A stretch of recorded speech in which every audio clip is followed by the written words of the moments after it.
আছে ক্লাসরুম, আছে চক, কিন্তু সেই শিক্ষক শিক্ষিকারাই নেই। এর দায় কার? কলকাতা হাইকোর্টের রায়ে প্রায় 26,000 চাকরি বাতিল হয়েছে। সুপ্রিম কোর্টে রাজ্য কমিশন পর্ষদ এই রায় মানি না হুঙ্কার মুখ্যমন্ত্রী। অযোগ্যদের আড়াল করতেই যোগ্যদের ঢাল করেছেন মমতা বন্দ্যোপাধ্যায়, পাল্টা সুকান্ত মজুমদার। এই সমস্ত বিষয় নিয়ে আমরা আজকে আলোচনা করব। আলোচনার জন্য যারা উপস্থিত রয়েছেন আসুন শুরুতেই আলাপ করিয়ে দিই রাহুল চক্রবর্তী, শতরূপা, গৌতম রায় এবং প্রাক্তন আইবিকর্তা গদাধর চট্টোপাধ্যায়। আপনাদের স্বাগত জানাচ্ছি আমাদের স্টুডিওতে। একদমই সুকর্ণা, কিন্তু শুরুতেই দর্শকদের সামনে রাখবো কলকাতা হাইকোর্টের রায়। যে কথা আমরা গত সোমবার দেখেছি, 26,000 চাকরি বাতিল হয়েছে। বারবার প্রশ্ন উঠছে যে এই বিপর্যয়ের দায় কি করে এড়াতে পারে রাজ্য সরকার ও এসএসসি।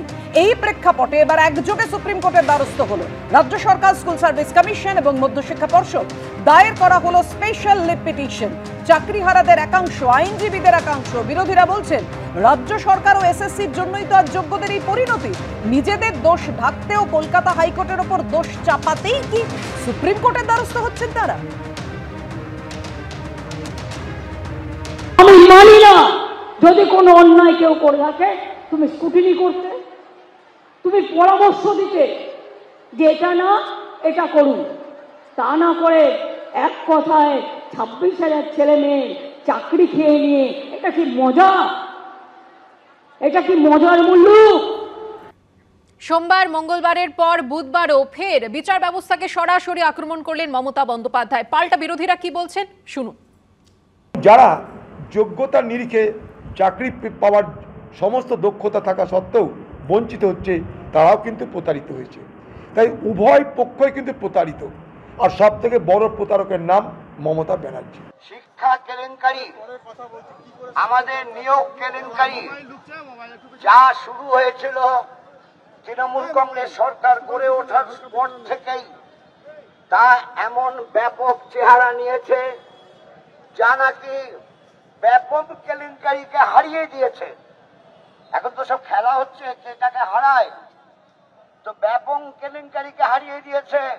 ভারতে সব থেকে বড় কেলেঙ্কারি হচ্ছে পশ্চিমবাংলায় তৃণমূল কংগ্রেসের শিক্ষা কেলেঙ্কারি। রবিবার পর্যন্ত তারা পরিচয় ছিল পেশায় তারা শিক্ষক, কিন্তু সোমবার ঐতিহাসিক রায়ের পর যারা চাকরি হারিয়েছেন তারা কি বলছেন শোনাবো। কমিশন যদি চাইতো কারা অযোগ্য তাদের নাম দিয়ে আমাদের যোগ্য প্রার্থীদেরকে চাকরি বহাল রাখতে পারতো। কমিশন চাইছে যোগ্য অযোগ্য মিলেমিশে একটা জগা খিচুড়ি করতে। কমিশন তথ্য না দিয়ে বিশাল বড় অপরাধ করেছে। সরকার, পর্ষদ, কমিশন যতটা না চোরেদের হয়ে ব্যস্ত, তার কিছু শতাংশ যোগ্য চাকরি প্রার্থীদের হয়ে আবেদন করেনি। আমাদের এখনো দৃঢ় বিশ্বাস এই কমিশন, এই সরকার, এই পর্ষদ স্টিল নাও অযোগ্য যারা চাকরি প্রার্থীদের তাদের মাথার উপর ছাতাটা ধরে আছে, যার ফলেই আজকে আমাদের এই অবস্থা। এসএসসি কি সেই তথ্য দিয়েছে কোর্টের কাছে যে আমাদের কাছে ওই মার্কশিট আছে? এসএসসি একবারও কি কোর্টকে বলেছে যে দেখুন এই প্রার্থীদের এসে কোর্ট আমাদের কাছে এই তথ্য আছে? একবারও এসএসসি কখনো স্ট্যান্ড প্রকাশ করেনি কোর্টের কাছে। তার জন্য কি আমরা বলির পাঠাবো? এর দায় কে নিবে? এসএসসি তো এটা পাবলিশ করেছিল ওয়েবসাইটে পাবলিশ করেছিল, সবার কাছেই আছে। তাহলে এখন কোথায় গেল? কে ওএমআর দেখায়নি বা কে দোষ করলো সেটা এসএসসি কি মধ্যশিক্ষা পর্ষদ কি কমিশন সেটা আমরা জানি না, কিন্তু তার দায়টা আমরা কেন নেবো? কেন রাস্তায় এসে বসে থাকবো? আমরা এতদিন ধরে যে চাকরি করছি তার এখন কেন চাকরিটা আমাদের চলে যায়? আমরা তো যোগ্য। রাহুল দা, একদম এইখানেই তো প্রশ্নটা, যে আমরা এতদিন ধরে চাকরি করছি, এখন কেন রাস্তায় এসে বসে থাকবো? অযোগ্যদের চোরেদের আড়াল করছে সরকার। আমার বিচারপতি জয় মাল্য বাগচির কথা মনে পড়ে যাচ্ছে যে উচ্চ পর্যায়ের প্রতিষ্ঠানে দুর্নীতির অভিযোগ উঠলে আইন এবং জনগণের বিশ্বাসের ওপর মারাত্মক প্রভাব পড়ে। আমারও তো সেই প্রশ্ন, তুমি যে প্রশ্নটা করলে আমারও সেই প্রশ্ন, আমাদেরও সেই প্রশ্ন। অযোগ্যরা মানে যোগ্যরা কেন বঞ্চিত হবে? যে কোনো স্পিরিট অফ ল মানে আইনের পরিভাষা যাকে বলে, তাতে কিন্তু কোথাও দাঁড়িয়ে 10 জন অপরাধী ছাড়া পেয়ে গেল একজন যোগ্য ব্যক্তিও যাতে তাদের সাজা না হয় সেটা দেখা উচিত। তো আজকে দাঁড়িয়ে আমার ধরে নিলাম তোমার কথা যে অযোগ্য লোকরা ছিল, বারবার বলছি আমাদের কোনো আপত্তি নেই, জাস্টিস হোক, অযোগ্যদের চরম শাস্তি দেওয়া হোক। এসএসসি এখানে দাবি করছে যে 20 ডিসেম্বর, আমি শেষ করি 20 ডিসেম্বর বা 5ই জানুয়ারি তারা নাকি লিস্ট দিয়েছিল টেন্টেড আর নন টেন্টেড। জানি না আদালত কি উত্তর দেবে পরবর্তীকালে। আমি আমার শেষ করি। আমরা তালিকা দিয়েছিলাম, আদালত সন্তুষ্ট হয়নি। তাহলে অসন্তোষের কারণ আদালতের ন্যায় আদালতে দাঁড়িয়ে আজকে যদি ধরো করো কোথাও এই পুরো গ্রুপটা আমরা সবাই জানি, যেখানে বলছে আমার ওএমআর শিটের যে ট্যাম্পার ওএমআর শিট, তাতে আমরা দেখছি 3700 3800, বাকি তো লোকরা ছিলেন, তো সবাই জানতো। আজকে দাঁড়িয়ে সিবিআই যখন ইনভেস্টিগেট করলো, কেন কেস টু কেস করা হলো না? কেন দাঁড়িয়ে এতগুলো যোগ্য ব্যক্তি যখন ছিলেন তাদের কাছে এই নলেজ ছিল, তাহলে পুরোটা বাতিল করা হলো কেন? আমাদেরও তো প্রশ্ন সেটা। সুপ্রিম কোর্ট যাওয়ার অর্থ তো একটাই, যাতে যোগ্যরা সেখানে দাঁড়িয়ে জাস্টিসটা পায়। এটা তো আমাদেরও প্রশ্ন, আদালত কি এটা করতে পারতেন না? ন্যায় আদালত কি করতে পারতেন না? এই জাস্টিসটা যাদের অযোগ্য দিক না, তাদের কোনো আপত্তি নেই, কেনকোয়ারি হোক, কোয়ারি হোক, সংস্থা তদন্ত করুক, কোনো আপত্তি নেই। কিন্তু যোগ্য লোকদের যে এই যে সম্বলহীন হয়ে রাস্তায় প্রশ্নটা এখানেই বারবার করে উঠছে এবং বলতে হচ্ছে বাক কমিটির রিপোর্ট, অবসরপ্রাপ্ত বিচারপতি রঞ্জিত কুমার বাগের অনুসন্ধান কমিটির রিপোর্ট এসএসসি গ্রুপ ডি নিয়োগ দুর্নীতি নিয়ে ওএমআর শিটে বিকৃতির মারাত্মক সমস্ত তথ্য তুলে ধরেছিলেন। কেন তখন ব্যবস্থা নেওয়া হয়নি? আমি শতরূপাদির কাছে আসবো। না, তখন ব্যবস্থা নিলে তো এত দূর অব্দি জল গড়াতো না। আমি শতরূপাদির কাছে আসবো। শতরূপাদি, নিশ্চয়ই আপনার মনে থাকবে 2019 সালের 28 মার্চ লোকসভা ভোটের আগে এসএসসিদের অনশন মঞ্চে দাঁড়িয়ে মুখ্যমন্ত্রী বলেছিলেন, পার্থদা যে কমিটি তৈরি করেছে সেই কমিটির সঙ্গে কথা বলে আমি দেখতে চাই কিভাবে সামলানো যায়। সত্যি যদি তখন সামলানো যেত তাহলে তো জলটা এত দূর গড়াতো না। পাপিয়া, আমরা বারবার এই কথাটা তুলে ধরার চেষ্টা করছি যে এই রাজ্য সরকার, including chief minister and the cabinet, তাদের কোনো সদিচ্ছেই ছিল না এই জিনিসটাকে মানে সর্ট আউট করার।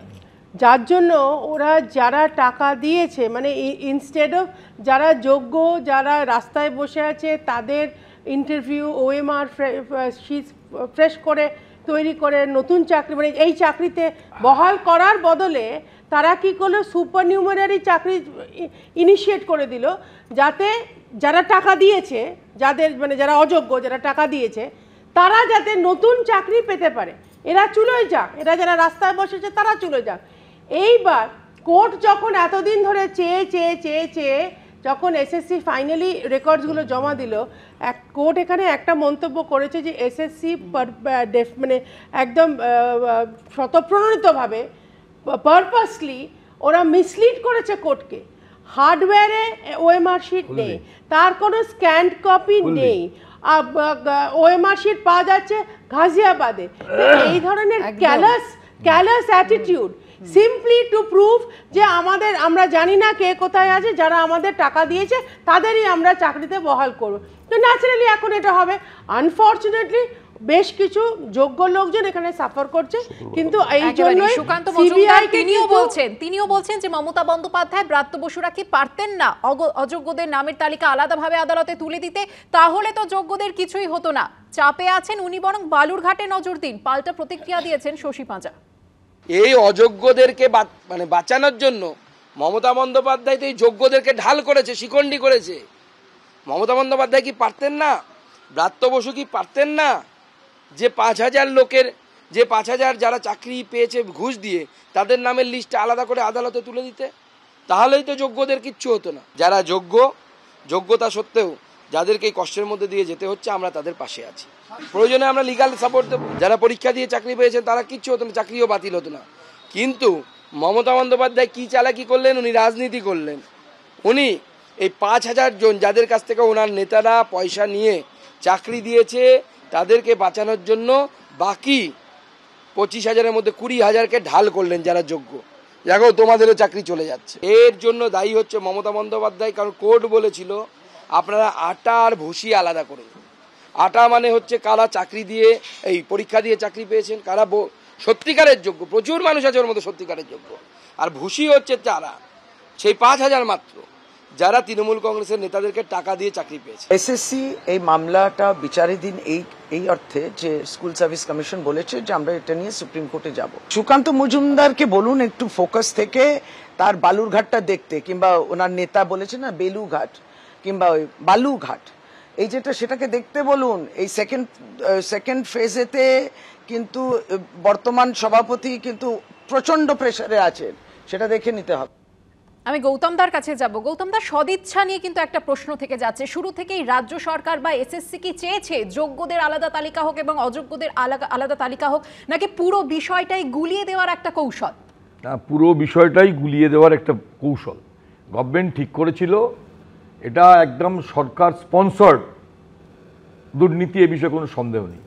গভর্নমেন্ট যদি মনে করত এসএসসি যদি মনে করত যে আমরা যোগ্য ব্যক্তিদের জন্য আলাদা একটা কাগজ, অযোগ্যদের জন্য একটা আলাদা কাগজ, অর্থাৎ তথ্য, এই তথ্য তারা হাইকোর্টে সরবরাহ করতে পারত। হাইকোর্ট বারবার জিজ্ঞেস করেছে যে এর মধ্যে যোগ্য কতজন, অযোগ্য কতজন, তারা এড়িয়ে গেছে। ওএমআর সিটটাকে তারা চেষ্টা করেছে ট্যাম্পার্ড করার, এবং ট্যাম্পার্ড করেছিল। সিবিআই এটাকে ঠিক জায়গায় ধরে আবার সেটাকে রিইনস্টেট করেছে। প্রশ্নটা শুধু এই জায়গায় নয়, প্রশ্নটা হচ্ছে কোটি কোটি টাকা এর পেছনে আছে। এর পেছনে আছে নেতা মন্ত্রীদের অ্যাবসলিউটলি চাকরি বিক্রির কোটি কোটি টাকা, যেটা গভর্নমেন্ট এবং তৃণমূল দল এটাকে মদত করেছে। এটাই এইখানেই আমাদের কোশ্চেন। আমাদের কোশ্চেন একটা রাজ্য সরকার তার দিক নির্দেশিত হবে ইম্পার্শিয়াল, নিরপেক্ষভাবে, কিন্তু সে যখন একটা দলীয় চিন্তায়, দলীয় ভাবনায় কারি কারি টাকা দুর্নীতি করার জন্য এই চাকরিগুলোকে বিক্রি করে, তার থেকে খারাপ কাজ কিছু হয় না। সেকেন্ড থিং হচ্ছে সবথেকে গুরুত্বপূর্ণ যেটা, সেটা হচ্ছে যে এরা কোর্টকেও মান্যতা দেয় না। যোগ্য ব্যক্তিদের চাকরি যাওয়াটা সত্যি খুবই কষ্টকর, এটা অমানবিক, কিন্তু অন্যায়ভাবে মানে এই কেন বিষয়টা আজকে কেন চাকরিহারাদের গিয়ে পথে বসতে হচ্ছে, তাদেরকে কেন বলতে হচ্ছে যে আমরা এতদিন চাকরি করে এলাম, এবার কি করব? একদম ঠিক, চোখের জল ফেলতে হচ্ছে। একদম ঠিক, চোখের জল ফেলতে হচ্ছে। এই কারণে তার কারণ হচ্ছে রাহুল দা, আমি কিছু জানি না, সবটা এসএসসি জানে, সবটা মধ্যশিক্ষা পর্ষদ জানে, এই বলে দায় এড়ানো যায় না? এটা এড়িয়ে যাচ্ছে সরকার, দায় এড়িয়ে যাচ্ছে। উচিত হচ্ছে না, বলি না। বলছি এসএসসি তো বলেছে, আমি 20শে ডিসেম্বর ও 5ই জানুয়ারি দিয়েছিলাম যে কে যোগ্য কে অযোগ্য। আচ্ছা, কোর্ট আপনি এক কথা বলছেন রাহুল, আমি বলছি যদি দিয়েই থাকুক তাহলে হাইকোর্ট তাহলে যোগ্য আলাদা করবে না, এটা হতে পারে না। রায় দাঁড়িয়ে বারে জিজ্ঞেস করছে বলি না, হাইকোর্টের রায় দাঁড়িয়ে একদম স্পষ্ট যেখানে নির্দেশ আছে যে এত লোককে টাকা ফেরত দিতে হবে, এত লোককে দিতে হবে না। কারা কারা প্যানেল উত্তীর্ণ যারা বা যাদের হয়নি তারা টাকা ফেরত দেবে, বা একটা পুরো নির্দিষ্ট রেখা হাইকোর্ট তৈরি করে দিই। তার মানে হাইকোর্ট জানেন যে এখানে যোগ্য লোক অনেক আছেন। হাইকোর্টের এই ডেফিনেটলি ধারণা আছে যে যোগ্য লোক আছে। ওএমআর শিটে মাত্র 3000 হয়েছে, বাকি সবাই যোগ্য। তারপরেও দাঁড়িয়ে মাঝখানে বলিনি, কিন্তু এটা কিন্তু মাঝখানে বলছেন আপনি। আমি যদি এরপরেও কোথাও কোনো অঘটন ঘটে, যদি কোথাও কোনো অঘটন ঘটে, তার দায়কে আদালত নেবে, কে আর নেবে দায়টা? সুতরাং এই যোগ্যদের অঘটন ঘটলে কি রাজ্য সরকার দায় এড়াতে পারে? আমি তো বলছি রাজ্য সরকার তো তার জন্য সুপ্রিম কোর্টে গেছে, রাজ্য সরকার সুপ্রিম কোর্টে যাচ্ছে, তার জন্য কোর্টে যাওয়ার প্রশ্নই এই যোগ্যদের পাশে দাঁড়ানোর জন্যই সুপ্রিম কোর্টে যাওয়া হচ্ছে। এই মুহূর্তে যে খবরের দিকে নজর রাখবো, 25,753 জনের চাকরি বাতিল নিয়ে তোলপাড়ের মধ্যেই দুর্নীতি মামলায় নতুন মোড়। সূত্রের খবর, অযোগ্য প্রার্থীদের চিহ্নিত করার প্রক্রিয়া শুরু করেছে সিবিআই। আদালতের নির্দেশ ছিল অযোগ্য প্রার্থীদের চিহ্নিত করে তাদেরকে জিজ্ঞাসাবাদ করতে হবে। এবার সেই প্রক্রিয়া শুরু করছে সিবিআই। কথা বলবো, আমাদের সঙ্গে রয়েছেন আমাদের প্রতিনিধি প্রকাশ সিনহা। প্রকাশ, তাহলে তো আলো দেখা যাচ্ছে, সিবিআই অযোগ্য প্রার্থীদের চিহ্নিত করে এবার তাহলে মানে যোগ্য প্রার্থীদের একটা কিনারা হবে। একদমই যেটা সূত্রের খবর, আমরা গতকালই খবর পেয়েছিলাম যে সিবিআই এর আধিকারিকরা দিল্লির সিবিআই এর সদর দপ্তরে বেশ কিছু প্রশ্ন ছিল, তার উত্তর পাঠিয়েছিলেন এবং একটা বিস্তারিত রিপোর্ট পাঠানো হয়েছিল। এবার যেটা সূত্র মারফত আমরা খবর পাচ্ছি, সিবিআই এর নিজাম প্যালেসের অফিস থেকে একটি চিঠি পাঠানো হয়েছে বিকাশ ভবনে, এবং সেখানে স্কুল এডুকেশন ডিপার্টমেন্টের সেক্রেটারির কাছ থেকে অযোগ্য প্রার্থীদের তালিকা চাওয়া হয়েছে, অর্থাৎ 5,243 জনের একটি তালিকা, যেটা নিয়ে হয়েছে সেই প্রত্যেকের নাম চাওয়া হয়েছে, তাদের নাম্বার, রোল নাম্বার এবং কিভাবে তারা ওএমআর শিটে যেটা পরীক্ষা দিয়েছিল তার বিস্তারিত তথ্য চাওয়া হয়েছে। অর্থাৎ চিহ্নিতকরণের কাজ, চিহ্নিত করার কাজ, সেই কাজ কিন্তু ইতিমধ্যেই সিবিআই এর আধিকারিক শুরু করে দিলেন। তুমি জানো, হাইকোর্টের নির্দেশের পর গত দুদিন ধরে সিবিআই এর আধিকারিকরা প্রাথমিক কাজ করছিলেন। আমরা খবর পেয়েছিলাম যে তারা একটি রিপোর্ট দিল্লির সদর দপ্তরে পাঠিয়েছেন, সেখানকার লিগাল সেলের তরফে বেশ কয়েকটা ক্ল্যারিফিকেশন চাওয়া হয়েছিল। সেই ক্ল্যারিফিকেশনের পর এবার যেটা আমরা সূত্র মারফত খবর পাচ্ছি, সিবিআই এর তরফে কিন্তু সেই অযোগ্য প্রার্থীরা কোথায় রয়েছে, তাদের নাম কি, তারা কিভাবে এই পরীক্ষা দিয়েছিল, সেই কাজ কিন্তু শুরু করে দেওয়া হলো। সিবিআই সূত্রের খবর যেটা আমরা জানতে পারছি যে হাইকোর্টের নির্দেশের পর কিন্তু দিল্লির সদর দপ্তর থেকে নির্দেশ দেওয়া হয়েছে যে প্রথমে তাদের চিহ্নিত করতে হবে এবং তারপরেই কিন্তু প্রত্যেককে তলব করে জিজ্ঞাসাবাদ করতে হবে। একদমই। এবং সূত্রের খবর যেটা তুমি বললে প্রকাশ, যে 5243 জন অযোগ্য প্রার্থীর তালিকা চেয়ে পাঠিয়েছে সিবিআই স্কুল শিক্ষা দপ্তরকে। এই মর্মে কেন্দ্রীয় গোয়েন্দা সংস্থা চিঠিও দিয়েছে, যেটা সূত্রের খবর। আমি এখানেই গদাধর বাবুর কাছে আসবো। গদাধর বাবু, তাহলে অবশেষে আশার আলো একটা দেখা যাচ্ছে, যোগ্য প্রার্থীদের সুরাহা হবে। দেখুন, এখন সিবিআইকে ইয়ারমার্ক করতে হবে যে অযোগ্য প্রার্থী কারা, এবং একটা দেখবেন যে সিবিআই অলরেডি 17টা মডাস অপারেন্ডি আইডেন্টিফাই করেছে, যেটাকে আপনারা পদ্ধতি বলছে, যে প্রক্রিয়াতে এরা এই 17 ধরনের, এটাকে বলে মডাস অপারেন্ডি। আমাকে বলতে দিন প্লিজ। 17টা মডাস অপারেন্ডিতে এরা এই ফ্রডটা করেছে। It is a fraud, it is a fraud. দুটো এখানে চাকরি পাওয়ার একটাই, সেটা হচ্ছে যোগ্যতা। চাকরি চুরির 17টা উপায়, 17টা ফ্রডে হচ্ছে। এই দুটো এখানে দুটো সিবিআইয়ের কাছে দুটো পদ্ধতি হচ্ছে, একটা ফ্রডটাকে প্রমাণ করতে হবে এবং কারা ফ্রডুলেন্ট অ্যাক্টিভিটির মধ্যে জড়িত করতে হবে, নাম্বার 1। নাম্বার 2 হচ্ছে করাপশন, এর সঙ্গে জড়িত হচ্ছে করাপশন। করাপশন অ্যান্ড ফ্রড, এই দুটো কিন্তু একসঙ্গে ট্রাই হচ্ছে, মাইন্ড ইট। যদিও আমরা এখন শুধু এসএসসি দেখছি, কিন্তু এর সঙ্গে বিরাট একটা করাপশন। কিভাবে এগোবে এবার সিবিআই? এবং সিবিআই এখন ধরুন এই যে প্রত্যেকটা লোককে, এবং যেটা ন্যাচারাল জাস্টিস যেটা বলে, প্রত্যেকটা লোককে ইন্টারভিউ করতে হবে, অর্থাৎ প্রত্যেকটা লোককে রিইন্টারোগেশন, তাদের বসিয়ে তাদের ওএমআর শিট দেখে কী পদ্ধতিতে, কারণ একটার সঙ্গে একটা মিল নাও থাকতে পারে, বিভিন্ন রকমের তাদের পদ্ধতি হতে পারে। কারো হয়তো সাদা খাতা জমা দিয়েছে, কেউ হয়তো নাম্বার চেঞ্জ করেছে, কেউ হয়তো পরীক্ষায় দেয়নি, কেউ হয়তো নিচের দিকে ছিল ওপরে উঠেছে। সেই যে বিভিন্ন এটাকে ক্যাটাগরি করতে হবে, ক্যাটাগরি করে, কারণ কাছ থেকে 5243 জনের অযোগ্য প্রার্থীর যে তালিকা তা চেয়ে পাঠিয়েছে, এবং কত দ্রুত এই অযোগ্য প্রার্থীদের চিহ্নিত করে সিবিআই সেদিকে অবশ্যই আমাদের নজর থাকবে। এবং হাইকোর্টের তরফ থেকে সোমবারও জানানো হয়েছিল যে অযোগ্য প্রার্থীদের প্রয়োজনে হেফাজতে নিয়ে জিজ্ঞাসাবাদও করতে পারবে সিবিআই। মঙ্গলবার ভাতারের পর বুধবার আউশগ্রাম, ফের হাইকোর্টের প্যানেল বাতিল নিয়ে মুখ খুললেন মমতা বন্দ্যোপাধ্যায়। তিনি বলেন, কোন দফতর কিভাবে চাকরি দেয় সেটা সেই দফতরের ব্যাপার, আমি হস্তক্ষেপ করি না। পাল্টা বিরোধীদের প্রশ্ন, এইভাবে কি গোটা প্রক্রিয়া থেকে নিজের দূরত্ব তৈরির চেষ্টা করছেন তিনি? নিজেরা চাকরি দেয় না, আর আমাদের সরকার যখন চাকরি দেয়, কোন ডিপার্টমেন্ট কিভাবে চাকরি দেয় সেটা সেই ডিপার্টমেন্টের ব্যাপার, আমি ইন্টারফেয়ার করি না। চুরি করেছেন, আরে ভুল কতবার করে লোকে, বাচ্চারা ভুল করে। 70-75 বছরের একজন মহিলা, তিনি কি করে বলতে পারেন ভুল? সারা জীবন ভুলই করলেন। কোনো জীবনে ঠিক তো করুন একটা কিছু, তার পার্টির সবাই ভুল করছে, লক্ষ লক্ষ লোক কোটি কোটি টাকা রোজগার করেছে, ধরা পড়ে গেলে ভুল। একদিন দিব্যি খাচ্ছিলেন, চোখ দেখাচ্ছিলেন। শতরূপদী, নবম, দশম, একাদশ, দ্বাদশ, গ্রুপ সি, গ্রুপ ডি, সীমাহীন দুর্নীতি, সেখানে শুধু ভুল হয়ে যাচ্ছে, বললে সংশোধন করে নিতাম। যখন মমতা বন্দ্যোপাধ্যায় 2019 সালে বলেছিলেন দেখি কিভাবে সামলানো যায়, সামলে নিলে তো এই প্রশ্নগুলোই উঠতো না, কেন সামলানো গেল না? উনি সামলাতে চান না পাপিয়া, উনি একেবারেই সামলাতে চান না। উনি এই ধরনের কথাবার্তা চিৎকার করে করে বলবেন।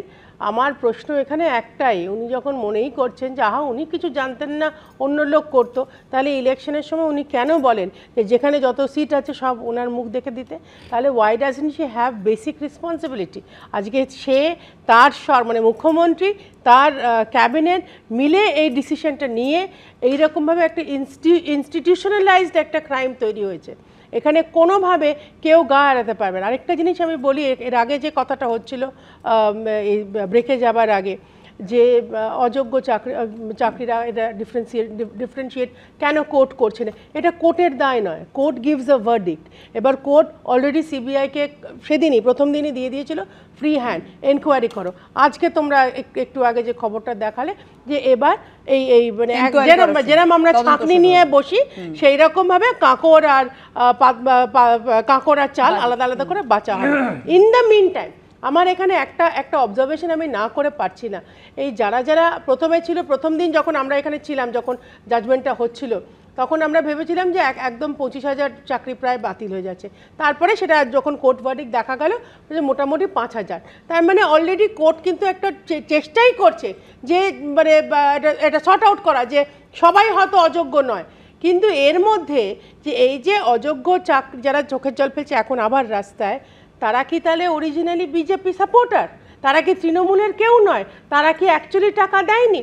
যারা টাকা দিয়েছে তারা পরিষ্কার বলে দিক যে আমি অমুককে টাকা আমাদের দেশের ভোটার, প্রত্যেকেই তো নাগরিক। এটা তো তৃণমূল মানে না। তৃণমূল একমাত্র ওদের ক্রাইটেরিয়া হচ্ছে তুমি তৃণমূল করো, তৃণমূল করলে তোমার আত্মীয় স্বজন যেখানে আছে তারা পাবে, বাকি লোক কিচ্ছু পাবে না, বাকি লোক শুধু ভোটটা দেবে। যারা যোগ্য, যারা মেধার ভিত্তিতে আজকে চাকরিহারা হলেন, তারা কি তৃণমূল করতেন না বলে তাদের চাকরিহারা হতে হলো?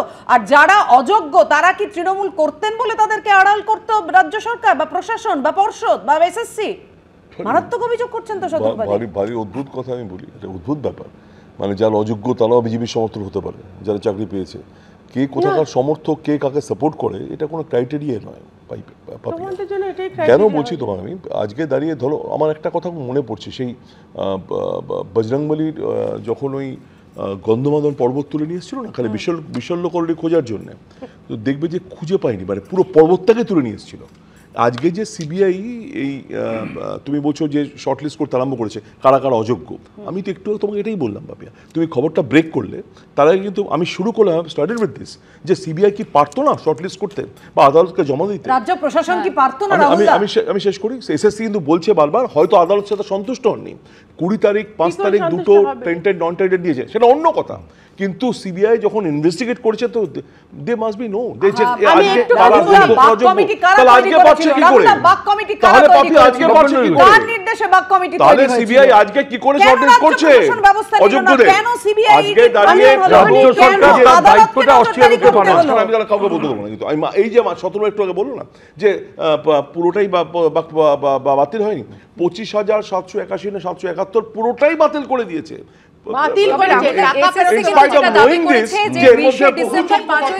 দুটি তালিকার কথা, সেটা কিন্তু সিবিআই এর তথ্যের সঙ্গে মিলিয়ে এসএসসি তথ্য দিয়েছিল। কেন সিবিআই তথ্যের সাথে মেলাতে হলো?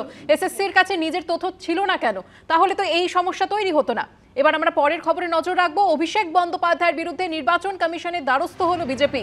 মালদা দক্ষিণের বিজেপি প্রার্থী শ্রীরূপা মিত্র চৌধুরীর বিরুদ্ধে নারী বিদ্বেষী ও কুরুচিকর মন্তব্যের অভিযোগ, আর এই অভিযোগে কমিশনে নালিশ জানালো বিজেপি। কথা বলবো আমাদের প্রতিনিধি রুমা পালের সঙ্গে। রুমা, দেখুন, নির্বাচন কমিশনে বিজেপি জানিয়েছে, অভিযোগ করেছে অভিষেক বন্দ্যোপাধ্যায়ের বিরুদ্ধে যে তিনি মালদা দক্ষিণ কেন্দ্রের বিজেপি প্রার্থী শ্রীরূপা মিত্র চৌধুরীর বিরুদ্ধে নারী বিদ্বেষী এবং কুরুচিকর মন্তব্য করেছেন, এবং সেই কারণে কিন্তু তাকে প্রচার থেকে সাসপেন্ড করার দাবি জানিয়েছে বিজেপি।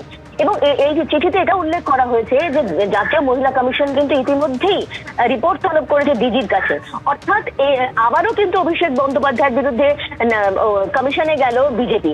একটা বিষয় বলে রাখি, দেখো, নির্বাচন কমিশন বেশ কয়েকদিন আগে কিন্তু একটা নির্দেশিকায় বলেছিল যে লোকসভা ভোটে মহিলাদের সম্মানে তারা জোর দিচ্ছেন। এবার মহিলাদের অপমানকর কোনো মন্তব্যের ক্ষেত্রে দ্রুত ব্যবস্থা করা হবে, এটাও কিন্তু নির্বাচন কমিশন জানিয়েছিল। এবং এটাকে আদর্শ আচরণবিধি লঙ্ঘনের মধ্যেই আনা হচ্ছে, যে যদি কেউ কোনো কুরুচিকর মন্তব্য করে, নারী বিদ্বেষী মন্তব্য করে, সেক্ষেত্রে কিন্তু সেটা আদর্শ আচরণবিধির লঙ্ঘন করা হয়েছে এমনটাই ধরা হবে। এবং সেক্ষেত্রে কিন্তু নির্বাচন কমিশন বেশ কয়েকদিন আগে পুরো জানিয়েছিল যে 1 মাসের মধ্যে প্রায় 200টিরই বেশি অভিযোগ জমা পড়েছে, এবং প্রত্যেকটা ক্ষেত্রেই কিন্তু তারা সেই স্টেপ নিয়েছে, পদক্ষেপ নিয়েছে। এবার নির্বাচন কমিশন কি পদক্ষেপ নেয় সেটাই দেখার। ধন্যবাদ তোমার। আর দল ভাঙানো নিয়ে বিজেপিকে চ্যালেঞ্জ ছুড়ে দিয়েছেন অভিষেক বন্দ্যোপাধ্যায়, সঠিক সময়ে দরজা খুলবো, এই দলটাকেই উঠিয়ে দেবো। জলঙ্গিতে প্রচারে গিয়ে বিজেপিকে এভাবেই চ্যালেঞ্জ অভিষেকের। ইডির ভয় দেখিয়ে তাপস রায়কে বিজেপিতে নিয়ে গেছেন, ওদের প্রার্থী নেই, তৃণমূল থেকে নিয়ে গিয়ে প্রার্থী করছে, দল ভাঙানোর খেলা খেলছে। 2 গদ্দার মির্জাফরকে বিজেপিতে নিয়ে গিয়েছিল, আমি পাল্টা বাবুল সুপ্রিয় অর্জুন সিংকে তৃণমূলে নিয়েছি। তাপসের দল বদলের 48 ঘন্টার মধ্যে এক বিজেপি বিধায়ককে ভাঙিয়ে এনেছি, এখনো লাইনে 10 জন রয়েছেন। বাংলা থেকে বিজেপিকে উঠিয়ে ছাড়বো, চ্যালেঞ্জ অভিষেকে। দেখুন কি বলেছেন তিনি। আপনি দল ভাঙানোর খেলা খেলবেন তো? আমাদের দুজনকে ভাঙিয়ে নিয়ে গেছিল 2টো সাংসদকে, একটা মির্জাফর, একটা গদ্দার, 2020 সালে জয়েন করেছিল, তার বাবা আর তার ভাই। সঙ্গে সঙ্গে আপনি দেখবেন বিজেপির 2 জন সাংসদ তৃণমূলে যোগদান করেছে, বাবুল সুপ্রিয় আর অর্জুন সিং। আবার এই ভোটের আগে ইডির ভয় দেখিয়ে তাপস রায়কে নিয়ে গেছে বিজেপিতে, প্রার্থী নেই তো, তৃণমূল থেকে নিয়ে গিয়ে প্রার্থী করছে।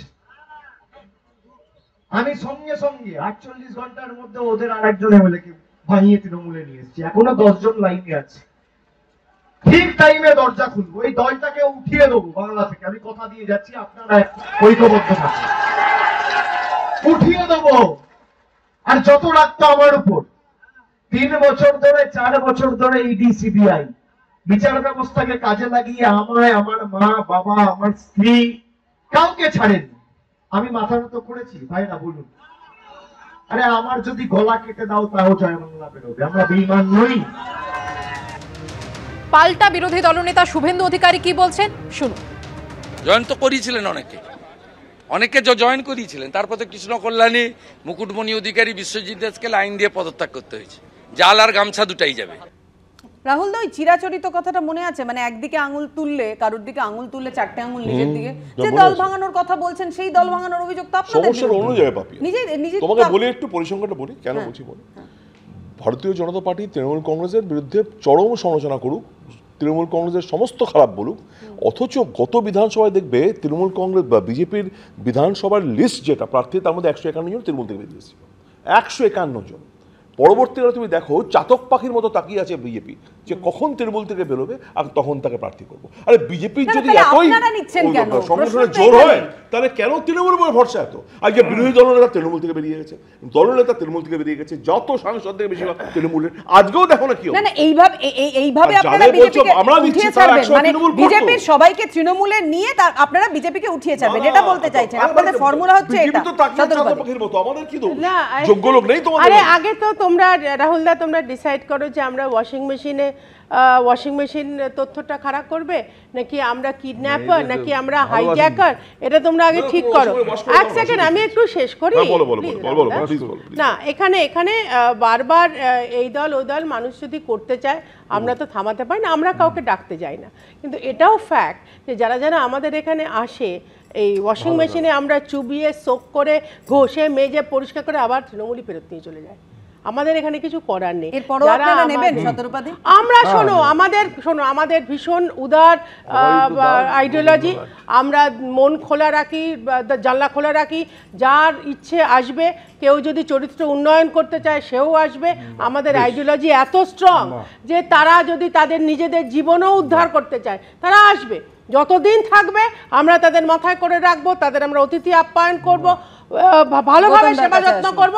তারপর যদি সে চলে যেতে চায়, সবার তো সমুদ্রের জলে সাঁতার কাটার ক্ষমতা থাকে না। গৌতম দা, আপনারা বারবার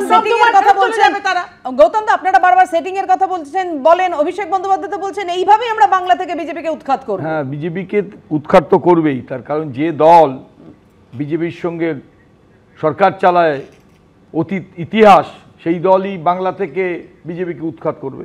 কিন্তু আসল বিষয় যেটা, সেটা হচ্ছে অদ্ভুত ব্যাপার, পশ্চিমবঙ্গের রাজনীতিতে আপনার মধ্যে কথা বলিনি, আপনি এখন কথা বলেন। আমি একটা কথা বলতে না, কিছু আপনি রেগুলার শুনুন না। বিষয় হচ্ছে যে আমি বলতে চাই, বিজেপির সঙ্গে যে দলের সরকার চালানোর অতীত ইতিহাস আছে, সেই দলের কাছ থেকে পশ্চিমবঙ্গে বিজেপিকে তাড়ানোর কোনো হুঁশিয়ারি পশ্চিমবঙ্গের মানুষ শুনতে আগ্রহী নয়। এক, দ্বিতীয় কথা হচ্ছে যে পশ্চিমবঙ্গের রাজনীতিতে এই যে একটা ঘটনা, একটা ধরন এসছে যে তৃণমূল থেকে বিজেপি এবং বিজেপি থেকে তৃণমূল, অর্থাৎ সব ওয়াশিং মেশিনে পরিষ্কার হচ্ছে, এই কালচার পশ্চিমবঙ্গে ছিল না। পশ্চিমবঙ্গ নতুন করে একটা সংস্কৃতিকে দেখছে, সংস্কৃতির সামনে এসে হাজির হয়েছে, যে সংস্কৃতি হচ্ছে দলবদল এবং পালাবদল। অর্থাৎ দুর্নীতি এই দলে করে ওই দলে চলে যাব, ওই দল থেকে এই দলে চলে যাব। তার নমুনা অর্জুন সিং, একটা বললাম, এরকম অজস্র নমুনা আছে, অজস্র। আর এই কথাটা বলে শেষ করতে চাই একটা পুরনো কথা, যে এখানে সিএম বলছিলেন না যে এই চাকরি প্রার্থীদের বিষয়ে তার কোনো ধরনের কোনো আলাদা করে মাথা ঘামানোর বা মাথা ঢোকানোর কোনো জায়গা নেই। সুপার নিউমারি পোস্টটা তৈরি করেছিল CM with the whole cabinet. তার উত্তর দিতে পারেন, এবং অ্যাবসলিউটলি ঠিক বলছি, এবং তারিখটা দেখে নেবেন, তথ্য জেনে কথা বলুন। একদম তথ্য দিয়ে বলছি যে সুপার নিউমারি পোস্ট একেবারে তা নিয়ে তদন্ত করতে বলেছে সিবিআই কে হাইকোর্ট। এবং আমরা প্রসঙ্গ থেকে বেরিয়ে যাচ্ছি গৌতম বাবু। দিলীপ ঘোষ কি বলেছেন অভিষেকের এই বিজেপিকে উৎখাত করার হুঁশিয়ারি নিয়ে, শোনাবো। বাড়ি থাকলে তো দরজা খুলবি, বাড়ি ঘর দরজা সব উড়ে যাচ্ছে, কবে খুলবে? আর তুমি হুড়কো ভেঙে ঢুকে যাবে লোকে, দরজা খুলবে। নন্দীগ্রামে ফের দেবাংশু ভট্টাচার্যকে দেখে উঠল চোর স্লোগান। বিজেপি কর্মীদের বিক্ষোভের মুখে পড়লেন তমলুকের তৃণমূল প্রার্থী। দেবাংশুর অভিযোগ, তার গাড়ির ওপর হামলা চালানো হয়েছে।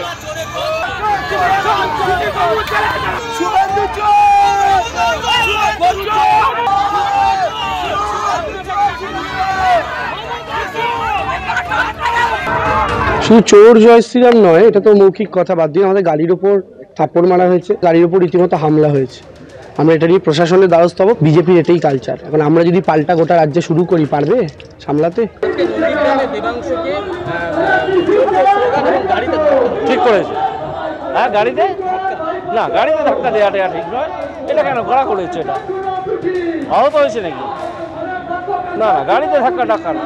মুখে মুখে যত ডিবেট হোক, যত বিতর্ক হোক, যত ব্যঙ্গাত্মক কথাবার্তা বলো, সেসব হোক, কিন্তু শরীরে টাচ করা উচিত নয়।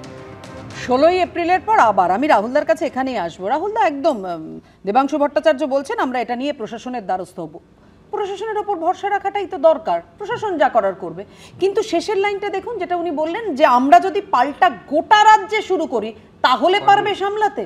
না না, প্র্যাকটিসটা ভালো না। আমি দেবাংশু এটা বলার চেষ্টা করেছে যে যেমন ধরো আজকে একটা বাচ্চা ছেলে, ইয়াং ছেলে, স্পিরিটটাকে তো সম্মান দেওয়া উচিত। হ্যাঁ, ও প্রচার করতে গেলে সবার অধিকার তো সবার আছে। গাড়িতে ধাক্কা দেওয়া ঠিক হয়নি, কিন্তু আমি বলছি দেবাংশু এই কথাটা কি করে বললেন যে আমরা যদি পাল্টা গোটা রাজ্যে শুরু করি পারবে সামলাতে? আমরা যদি না, কথাটা বোঝো, এটা এই যে প্রভোকেশনটা সাধারণ রুটের যারা নিচের কর্মী যারা, তাদের কাছে পৌঁছবে মেসেজটা।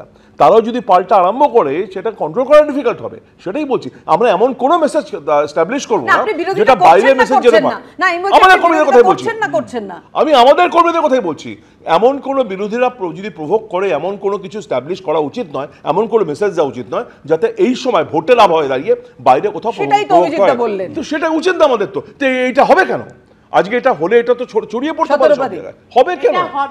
রাহুলদা যেটা খুব অনায়াসে বলছে, এটা কিন্তু সূত্রপাত রেগুলার বেসিসে তৃণমূল করেছে এবং আজও ওরা এই ট্রেন্ডটা চালিয়ে যাচ্ছে। দেবাংশু শুধু এখানে বলেনি, দেবাংশু টুইট করেছে অগ্নিমিত্রার নাম করে, অগ্নিমিত্রাকে থ্রেটেন করেছে। এই ধরনের কনস্ট্যান্ট একটা প্ররোচনা যে একটা মাস আপরাইজিং করবে, দল পাঠিয়ে দেবে, ভায়োলেন্স করে যাবে, এই টেন্ডেন্সিটাই কিন্তু তোমার মনে থাকবে যখন ইলেকশন কমিশন প্রেস কনফারেন্স করছিল, ওরা 4M এর কথা বলেছিল, মাসেল পাওয়ারটা কার্ভ করার জন্য। মানি, মাসেল, আরো দুটো ছিল, মডেল কোড অফ কন্ডাক্ট, এই 4টে M। তো মাসেল পাওয়ারটা কার্ভ করার জন্য আমরা দ্বারস্থ হয়েছি। আমরা আবারও ইলেকশন কমিশন না না, আদর্শ আচরণ বিধি তো লাগু হয়েছে। স্বাভাবিকভাবেই সব রাজনৈতিক দল এবং রাজনৈতিক নেতারা তাদের অভিযোগ সেখানে জানাতে পারেন, কিন্তু যে কালচারটা, আবারও আমি বলছি, পশ্চিমবঙ্গের এই সংস্কৃতি ছিল না।